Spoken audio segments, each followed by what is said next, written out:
राजनीति से काम तक, अपराध से अंजाम तक, खेत से खलियान तक, खिलाड़ी से मैदान तक, सितारों से आसमान तक, पल पल बदलती देश और दुनिया की हर खबर पीएन न्यूज लाइव पर।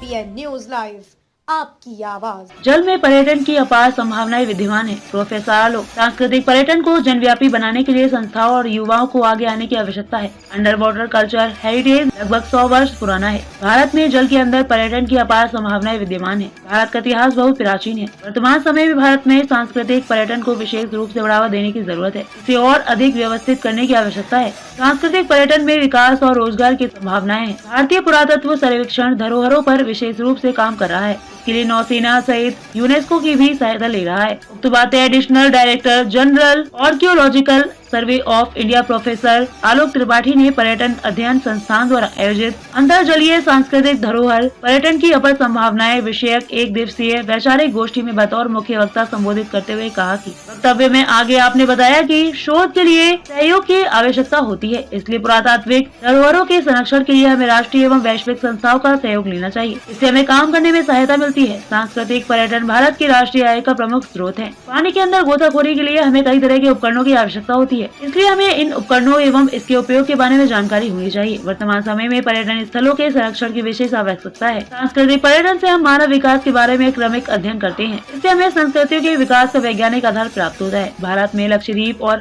महाबलीपुरम पानी के अंदर सांस्कृतिक धरोहर के प्रमुख केंद्र है। द्वारका हिंदुओं का प्रमुख तीर्थ स्थल है जो समुद्र में डूब गया है। यह भी पानी के अंदर सांस्कृतिक धरोहर का प्रमुख केंद्र है जो श्रद्धालुओं और पर्यटकों के आकर्षण का प्रमुख केंद्र है। 2021 से 2030 तक का समय सामुद्रिक विज्ञान एवं सतत विकास दशक के रूप में मनाया जा रहा है। विचार गोष्ठी का उद्घाटन दीप प्रज्वलन एवं कुलगीत से किया गया। इस अवसर पर professor Sanjay, professor Nalini Shyam Kamil, professor Ashok Mishra, professor RP Tripathi, professor Anurag Kumar, professor Mohammad Arif, professor Mahendra Mohan Verma, professor Brajesh Kumar Singh सहित छात्र छात्राएं मौजूद रहे। मैं professor Santosh Kumar, director institute of tourism studies. किस तरह का आज का कार्यशाला रहा, क्या सर आज का विशेष व्याख्यान था प्रोफेसर आलोक त्रिपाठी सर का, जो एडिशनल डायरेक्टर जनरल है आर्कियोलॉजिकल सर्वे ऑफ इंडिया के, और जो टॉपिक था अंडर वाटर कल्चर हेरिटेज के ऊपर। और सर का भाषण बहुत ही दिव्य रहा, बहुत अच्छा रहा, सभी लोगों को काफ़ी जानकारी मिली जी। तो क्या उद्देश्य रहा इस कार्यशाला करने का? देखिए, जानकारी इसका उद्देश्य ये था कि लोगों में अवेयरनेस पैदा करना, कि लोग इसके प्रति जागरूक हो। ये जहाँ तक हिंदुस्तान की रूपरेखा देखें, we have got almost more than 7000 kilometres of west coast line, जहाँ पे प्रचुर मात्रा में अपॉर्चुनिटीज़ हैं कि हम इस विषय को लेकर अध्ययन कर सकते हैं। लोगों को जागरूक करना और इस माध्यम से हमें टूरिज्म को और आगे बढ़ाना है। मैं आलोक त्रिपाठी, भारतीय पुरातत्व सर्वेक्षण में अपर महानिदेशक हूँ। किस तरह का आज कार्यशाला रहा? क्या आज का जो ये कार्यशाला थी वो समुद्री पुरातत्व या अंतःजलीय पुरातत्वीय धरोहर के संरक्षण और पुरातत्व और पर्यटन से जुड़ी इसकी संभावनाओं के विषय में चर्चा थी। भारत के चारों ओर एक बहुत विशाल जल क्षेत्र है और हमारा इतिहास बहुत प्राचीन है और हमारी प्राचीन जो धरोहर है बहुत ही समृद्ध है।